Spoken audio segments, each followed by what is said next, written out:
Camera কল্পনা করুন ভোরের হাইওয়েতে কুয়াশা ভেদ করে এগিয়ে যাচ্ছে একটি পণ্যবাহী ট্রাক। চালক জানেন গন্তব্যে পৌঁছতে জ্বালানি, টোল আর সময়ের হিসাবই যথেষ্ট নয়। সামনে আছে আরো কিছু অদৃশ্য স্টপেজ, যেখানে রশিদ হাতে, আইন নেই, আছে শুধু একটাই নিয়ম, টাকা দিন না হলে দাঁড়ান। এখন প্রশ্ন আসে, এই দেশ কি সত্যিই চাঁদাবাজিতে আক্রান্ত, নাকি আমরা নতুন এক সমান্তরাল কর ব্যবস্থার ভেতরে বাস করছি?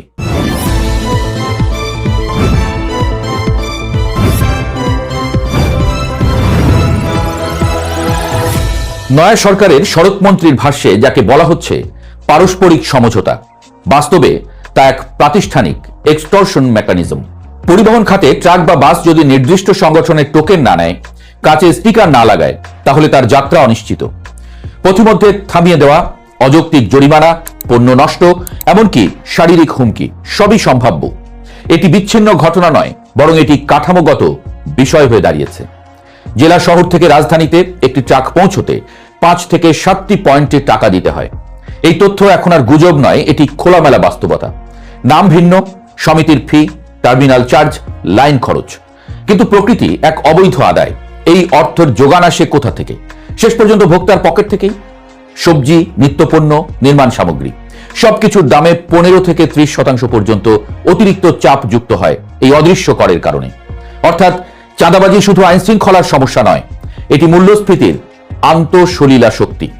বাজারে যখন দাম বাড়ে, আমরা বৈশ্বিক জ্বালানি, ডলার সংকট, আমদানি ব্যয়ের কথা বলি, কিন্তু রাস্তায় যে সমান্তরাল আদায় চলছে সেটিও সেই দামের অংশ, অদৃশ্য অথচ কার্যকর। সবচেয়ে উদ্বেগজনক দিক, এই প্রক্রিয়া এখন ডিজিটাল রূপ নিয়েছে। মোবাইল ব্যাংকিং এর মাধ্যমে আদায়, নগদের বদলে অনলাইন লেনদেন। অপরাধ অভিযোজিত হয়েছে, অর্থাৎ এই টিকে থাকার জন্য নিজেকে আধুনিক করছে। প্রশ্ন হলো, সরকার কোথায়? আইন শৃঙ্খলা বাহিনীর মাঝে মাঝে অভিযান হয়, কিন্তু গ্রেপ্তার, কিছু প্রেস ব্রিফিং, কিছু কঠোর ভাষণ, কিন্তু মাঠের বাস্তবতা বদলায় না। কারণ সমস্যা ব্যক্তি নির্ভর নয়, এটি প্রাতিষ্ঠানিক। রাজনৈতিক পট পরিবর্তনের পর শুধু হাত বদল হয়েছে, কাঠামো অক্ষত। একটি বিপজ্জনক প্রবণতা হলো কিশোর গ্যাংয়ের ব্যবহার।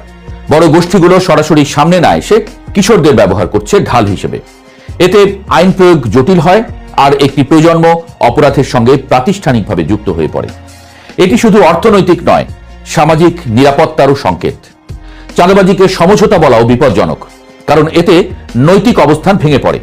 রাষ্ট্র যদি ভাষা বদলে অপরাধকে নরম করে, তাহলে বার্তাটি স্পষ্ট, আপনি যদি দিতে বাধ্য হন, সেটি আর অপরাধ নয়, সহযোগিতা। কিন্তু ভয় দেখিয়ে আদায় কি কখনো স্বেচ্ছা হতে পারে? আইনের ভাষায় এটি এক্সটর্শন, ভয় প্রদর্শনের মাধ্যমে সম্পদ আদায়। ভাষাগত পুনর্ব্যাখ্যা অপরাধের প্রকৃতি বদলায় না, বরং সেটিকে বৈধতার আবরণ দেয়। এখানে অর্থনীতির একটি ধারণা প্রযোজ্য, ডেডওয়েট লস। উৎপাদনশীল খাতে যে অর্থ বিনিয়োগ হওয়ার কথা, তা চলে যাচ্ছে অপ্রাতিষ্ঠানিক আদায়ে। এতে বাজারে প্রতিযোগিতা বিকৃত হয়, সৎ ব্যবসায়ী ক্ষতিগ্রস্ত হন, অনিয়মে অভ্যস্তরা টিকে যান। দীর্ঘমেয়াদে এটি কর জিডিপি অনুপাতেও প্রভাব ফেলে, কারণ রাষ্ট্রীয় রাজস্বের জায়গা দখল করে নেয় সমান্তরাল আদায়। এবং সবচেয়ে বড় ক্ষতি হয় আস্থার। একজন ব্যবসায়ী যখন জানেন আইনের চেয়ে প্রভাবশালী হলো স্থানীয় শক্তি, তখন তার বিনিয়োগের সাহস কমে যায়। একজন চালক যখন জানেন লাইসেন্সের চেয়ে বেশি জরুরি টোকেন, তখন তিনি রাষ্ট্রকে নয়, গোষ্ঠীকে মান্য করেন। এভাবেই রাষ্ট্রের কর্তৃত্ব ক্ষয়ে যায়। সরকার বলছে জিরো টলারেন্স, কিন্তু মাঠের বাস্তবতা বলছে জিরো টলারেন্স ঘোষণায় শূন্যতা রয়েছে প্রয়োগে। প্রশ্ন সরল, রাজনৈতিক সদিচ্ছা কি আছে? যদি থাকে, তাহলে কেন প্রভাবশালী পৃষ্ঠপোষকদের বিরুদ্ধে দৃশ্যমান ব্যবস্থা নেওয়া হয় না? কেন সাক্ষী সুরক্ষা কার্যকর নয়?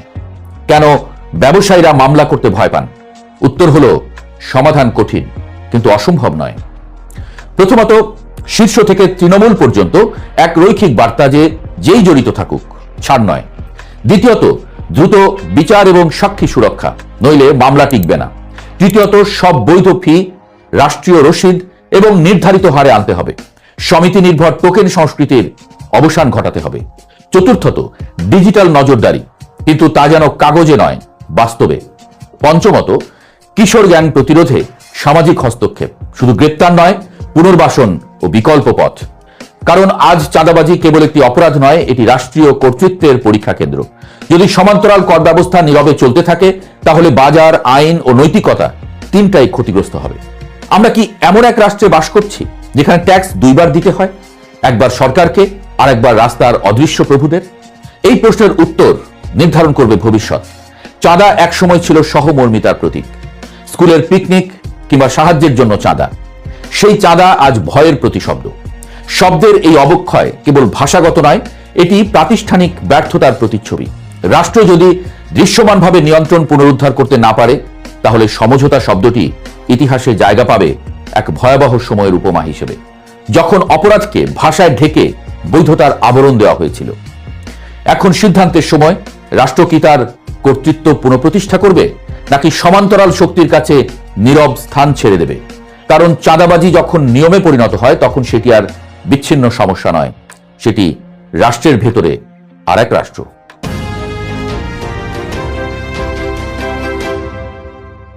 2024 সালের জুলাই আন্দোলনে পুলিশ হত্যাকাণ্ড নিয়ে তদন্ত আর বিচার ইস্যুতে বাংলাদেশে রাজনীতি বেশ জমে উঠেছে। বিএনপি মহাসচিব ও স্থানীয় সরকার মন্ত্রী দুদিন আগে বলেছিলেন স্বরাষ্ট্রমন্ত্রীর বক্তব্য অনুযায়ী পুলিশ হত্যার তদন্ত প্রক্রিয়া এগোবে, এমনকি প্রয়োজন হলে অতিরিক্ত তদন্ত করা হবে। দুদিন পর স্বরাষ্ট্রমন্ত্রী সালাউদ্দিন আহমেদ বিস্ময় প্রকাশ করে জানালেন তিনি আদৌ পুলিশ হত্যা নিয়ে কোনো বক্তব্যই দেননি। সাথে যোগ করেছেন জুলাই সনদের অধীনে যে সুরক্ষা ও দায় নির্ধারণ অধ্যাদেশ হয়েছে তার আলোকেই ব্যবস্থা নেওয়া হবে। যদিও পুলিশের একাধিক সূত্র থেকে নিশ্চিত হওয়া গেছে ওপর মহলের নির্দেশেই তারা জুলাই আন্দোলনের সময় পুলিশ হত্যা ও থানা এবং অস্ত্র লুটের ঘটনায় ছায়া তদন্ত শুরু করেছে।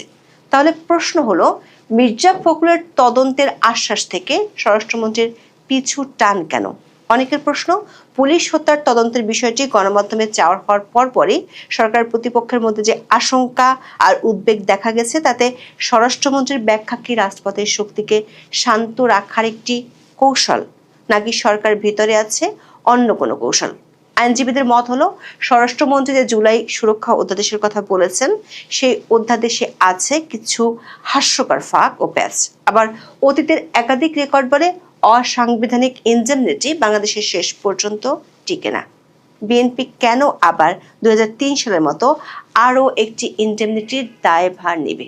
তার চেয়ে বড় প্রশ্ন, স্বরাষ্ট্রমন্ত্রী যে সুরক্ষা অধ্যাদেশের কথা বলেছেন সেখানে বলা আছে খুনের মামলায় বিচারের বদলে দেওয়া হবে আর্থিক ক্ষতিপূরণ।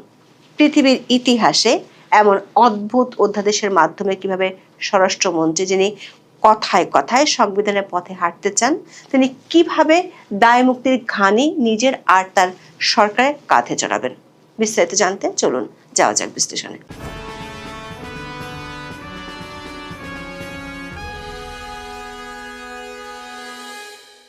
2024 সালের জুলাই আগস্টে আন্দোলনে ঢাকা সহ সারা দেশে বহু পুলিশ সদস্য মারা যায়। পুলিশের দেওয়া তথ্য মতে ঢাকা, নারায়ণগঞ্জ, গাজীপুর, কুমিল্লা, নোয়াখালী, হবিগঞ্জ ও সিরাজগঞ্জে মোট 44 জন পুলিশ সদস্য নিহত হয়। এর মধ্যে সিরাজগঞ্জের এনায়েতপুর থানাতেই মারা যায় 15 জন পুলিশ সদস্য। অবশ্যই 44 জনের সংখ্যা নিয়ে পুলিশের মধ্যে আছে আপত্তি। বেশিরভাগ পুলিশ মনে করে এই সংখ্যা আরো অনেক বেশি। পুলিশ হত্যার সঙ্গে সরাসরি সম্পৃক্ততার অভিযোগে অন্তর্বর্তী সরকার আমলে মাত্র 5টি মামলা দায়ের হয়। এর মধ্যে ডিএমপি যাত্রাবাড়ি থানায় 3টি এবং সিএমপি কোতোয়ালি থানায় 2টি মামলা হয়। এছাড়া দেশের বেশিরভাগ থানায় হামলা ও লুটপাটের ঘটনা ঘটেছিল। অন্তর্বর্তী সরকার আমলে পুলিশ হত্যার বিষয়টি নিয়ে তদন্তের দাবি উঠলেও তা কার্যকর হয়নি। তবে ত্রয়োদশ জাতীয় সংসদ নির্বাচনের পর নতুন সরকার গঠিত হলে বিষয়টি আবার সামনে আসে। সরকার পক্ষ থেকে বলা হয়েছে পুলিশ হত্যার ঘটনাগুলো গুরুত্বের সঙ্গে দেখা হচ্ছে। 25শে ফেব্রুয়ারি দৈনিক দেশ রূপান্তরের খবরে বলা হয়, নতুন সরকার আসার পর পুলিশ হত্যা এবং স্থাপনায় হামলার ঘটনাগুলোর তদন্তে গ্রিন সিগন্যাল মিলেছে। এমনকি ওপরের নির্দেশে পুলিশ ছায়া তদন্ত শুরু করেছে। দেশ রূপান্তরের ওই খবরটিতে বলা হয়েছে, এখন পুলিশের স্থাপনায় হামলা, আগুন ও সদস্যদের হত্যার ঘটনা তদন্ত করে মামলা করতে পুলিশ সদর দপ্তরে বিশেষ বার্তা এসেছে। এমন তথ্য দেশ রূপান্তরকে নিশ্চিত করেছেন পুলিশ সদর দপ্তরের ঊর্ধ্বতন এক কর্মকর্তা। তিনি বলেছেন, প্রতিটি ঘটনার গভীরে গিয়ে এখন তদন্ত করা হবে। তাদের কাছে পর্যাপ্ত পরিমাণে আলামত থাকার পরও অন্তর্বর্তী সরকার সহযোগিতা না করায় তদন্ত ও মামলার বিষয়গুলো থমকে ছিল। তিনি বলেন, মামলা হলে অনেক রাঘব বোয়াল ফেঁসে যেতে পারেন। নতুন স্বরাষ্ট্রমন্ত্রী বলেছেন, তদন্ত অবশ্যই হবে।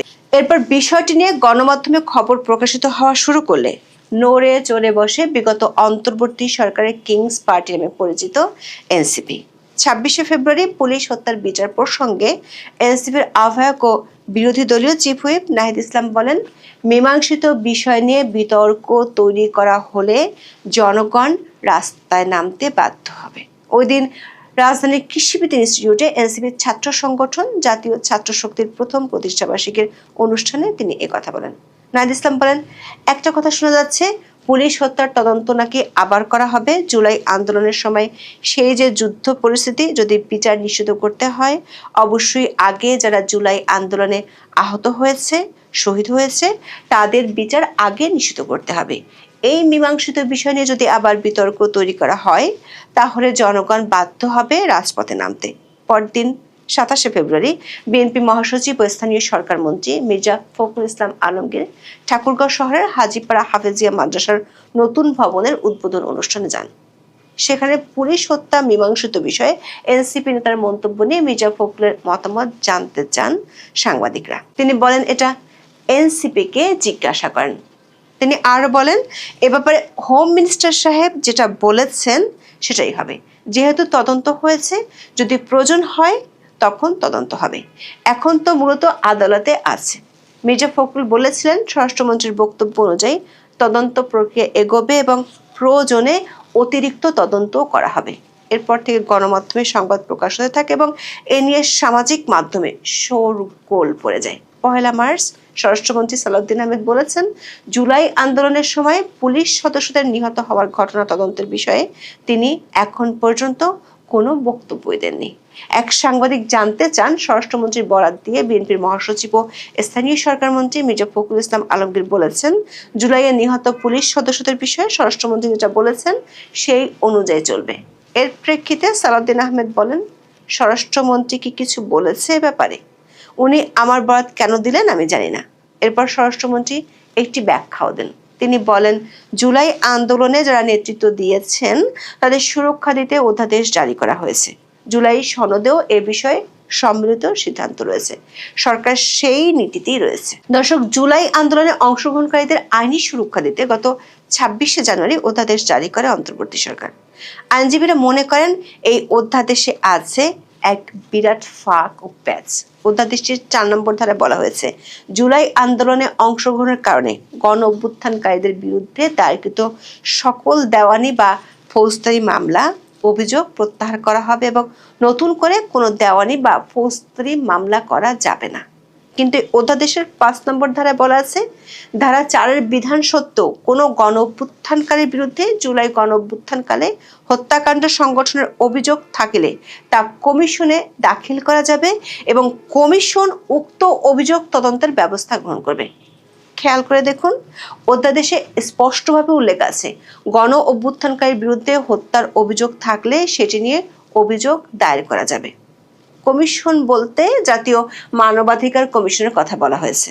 এমনকি সুরক্ষা ও দায় নির্ধারণের এই অধ্যাদেশ অনুযায়ী তদন্ত চলাকালে আসামিকে গ্রেপ্তার বা হেফাজতে নেওয়ার দরকার হলে তদন্তকারী কর্মকর্তা যুক্তিসঙ্গত কারণ উল্লেখ করে কমিশনের পূর্ব অনুমোদন নেবে। ধারা 2-এর ঘ অনুযায়ী শুধু পুলিশ হত্যা নাই, জুলাই আন্দোলনের সময় যে কোনো হত্যাকাণ্ডকে এই অধ্যাদেশের অধীনে যদি বিশৃঙ্খল পরিস্থিতির অপরাধমূলক অপব্যবহার হিসেবে প্রমাণ করা যায়, তাহলে ফাঁসানো যাবে যে কাউ। এই অধ্যাদেশের আরেকটি হাস্যকর ধারা হলো 5-এর 3, যেখানে বলা আছে, খুনের বিচারের বদলে সরকার দিবে আর্থিক ক্ষতিপূরণ। দর্শক, সম্ভবত এটি পৃথিবীর ইতিহাসে প্রথম অধ্যাদেশ যেখানে খুনের বিচারের বদলে আর্থিক ক্ষতিপূরণ দেওয়ার কথা লেখা আছে। কোনো ফৌজদারি অপরাধের এমন দণ্ড পৃথিবীর কোনো সংবিধানে লেখা নেই।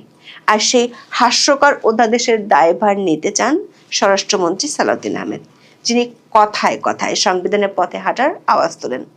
আইন বিশেষজ্ঞরা মনে করেন, যদি সংসদের প্রথম অধিবেশনের প্রথম 30 দিনের মধ্যে এই অধ্যাদেশটি পাশ করা না হয়, তাহলে এর কোনো আইনি ভিত্তি নেই। যদি পাশ করা হয়, তাহলেও ওই অধ্যাদেশের অধীনে পুলিশ কেন যে কোনো হত্যাকাণ্ডের বিচার করা সম্ভব। আইন বিশেষজ্ঞরা বলছেন, জুলাই সনদে যে ইনডেমনিটির কথা বলা হয়েছে তা বাস্তবায়নে বড় ধরনের সাংবিধানিক বাধা আছে। সংবিধানের অনুচ্ছেদ 46 সংসদকে ক্ষমতা দিয়েছে দায় মুক্তি বিধানের আইন করার, কিন্তু সংবিধানের 31 ও 32 অনুচ্ছেদে উল্লেখ করা হয়েছে জীবনের নিরাপত্তা এবং ন্যায় বিচার পাওয়ার অধিকার কোনোভাবেই খর্ব হয় এমন ইস্যুতে ইন্ডেমনিটি দেওয়া যায় না। তার চেয়ে বড় কথা হলো জুলাই আন্দোলনের সময় নিহত কয়েক পুলিশ পরিবারের সদস্যরা উচ্চ আদালতে যেতে পারেন। তারা আদালতে গেলে এই অধ্যাদেশ এবং ইন্ডেমনিটি বড় প্রশ্নের মুখে পড়ে যাবে। অতীতে বাংলাদেশের দুটো ইন্ডেমনিটি আদালত অবৈধ ঘোষণা করেছিল। এর একটি হলো 1975 সালের ইন্ডেমনিটি অধ্যাদেশ। বঙ্গবন্ধু শেখ মুজিবুর রহমানকে সপরিবারে হত্যার পর খুনিদের বাঁচাতে খন্দকার মোস্তাক আহমেদ এই অধ্যাদেশ জারি করেন। পরে অধ্যাদেশ অনুমোদন দেন প্রেসিডেন্ট জিয়াউর রহমান। দ্বিতীয়টি হলো 2003 সালের অপারেশন ক্লিন হার্ট ইন্ডেমনিটি। তখনকার বিএনপি সরকার আমলে যৌথ বাহিনীর হাতে মৃত্যুর ঘটনাগুলোকে আইনি সুরক্ষা দিতে এই আইন করা হয়েছিল, যা পরে অবৈধ ঘোষিত হয়। আরও একটি বিষয় আছে, 2024 সালের 5ই আগস্টের পর যেসব অস্ত্র ও গোলাবারুদ থানা এবং কারাগার থেকে লুট হয়েছে সেগুলো নিয়ে মামলা করতে হবে, না হলে এগুলোর আইনগত ভিত্তি দেওয়া সম্ভব নয়। এই লুটের সাথে অনেকগুলো পুলিশ হত্যাও জড়িত। প্রশ্ন হলো, দলের মহাসচিব এবং সরকারের পাওয়ারফুল মন্ত্রী কেন বলেছিলেন স্বরাষ্ট্রমন্ত্রীর কথা মতো জুলাই আন্দোলনের সময় নিহত পুলিশ হত্যাকাণ্ডের বিচার চলবে? আবার স্বরাষ্ট্রমন্ত্রী কেন তার বিপরীতে ব্যাখ্যা দিলেন? আবার পুলিশের একাধিক সূত্র বলছে সরকার ওপর মহলের নির্দেশে পুলিশ হত্যার ছায়া তদন্ত তারা শুরু করেছে। ইতিমধ্যে বেশ কিছু হত্যাকাণ্ডের সিসিটিভি ফুটেজও পুলিশ সংগ্রহ করেছে। পুলিশের মনোবল ফেরানোর জন্য বাহিনীর পক্ষ থেকে পুলিশ হত্যার তদন্তের জন্য সরকারের উপর চাপ আছে। এমন পরিস্থিতিতে সরকার বিষয়টি নিয়ে পুলিশকে শক্ত একটা প্রাথমিক তদন্তের মৌখিক নির্দেশ দিয়েছিল। সেটি শেষ হলে আনুষ্ঠানিক আইনি প্রক্রিয়া যাওয়ার পরিকল্পনা ছিল সরকারের, কিন্তু এরই মধ্যে গণমাধ্যমে বিষয়টি চলে আসায় সরকার রাজনৈতিক প্রতিপক্ষদের মধ্যে ব্যাপক প্রতিক্রিয়া দেখা দেয়। সেই প্রতিক্রিয়ার পর পাল্টা প্রতিক্রিয়া দেন বিএনপি মহাসচিব। তারপর আবার স্বরাষ্ট্রমন্ত্রী দিলেন নতুন ব্যাখ্যা, যেটি নিয়ে শুরু হয়েছে সমালোচনা। সবচেয়ে বড় প্রশ্ন হলো, বাংলাদেশের ইতিহাসে যেখানে ইন্ডেমনিটির ভবিষ্যৎ ভালো নয়, সেখানে কেন স্বরাষ্ট্রমন্ত্রী পুরাতন পথে হাঁটতে যাচ্ছেন? এখন এই পর্যন্ত। সবাই ভালো থাকুন, সুস্থ থাকুন, নিরাপদে থাকুন। দেখা হবে আগামী পর্বে।